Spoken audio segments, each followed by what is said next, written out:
И здравейте от Албите. 3 броя Алби. За любите на бира, в Алби има и халби. Така, продължаваме нататък. Какво може да е интересно тук? Алба Роял е на плюс 16 плюс, като настаняване в хотела, Adult Only. Алба Резорт и Алба Куин са семейен тип. Т.е. там с деца. Това, което е в близката далечина, като футболно игрище, там се правят общите партии за трите хотела веднъж седмично. Всеки хотел има своя дискотека. В Алба Роял има два основни ресторанта. Като втория, който е на по-високия етаж, е така с по-тежка атмосфера и има изискване за строг дрес-код. Тоест с анцуга от абитуриентския си бал или от нечия сватба не можете да влезете вътре. Трябва по-сериозно. Така. Дискотеките, интересното е, че тук работят от 22 часа до последния човек, който танцува или лежи там в дискотеката.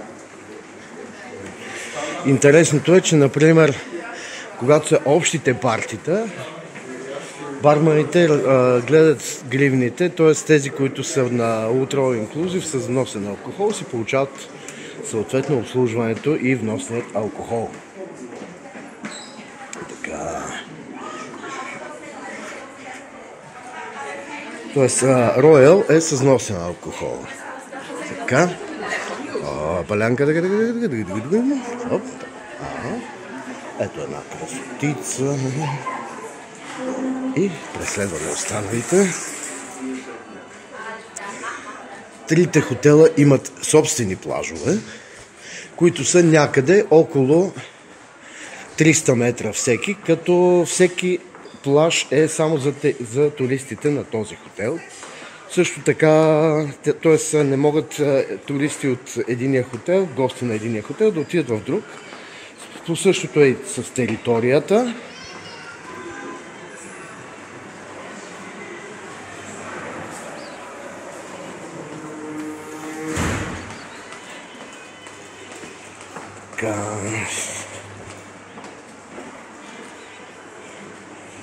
Друго какво може да е интересно? Така, 300 метра е до плажа.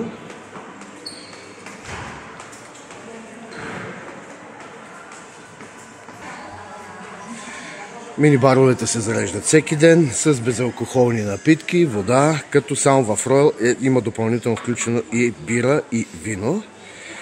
Нетът е безплатен в общите части на лобито. За стаите вече трябва да се плаща. Халати и чехли, да, има в стаите. Сейфът в Royal е безплатен. За другите хотели е 3 евро на ден. И да, Royal е 16+.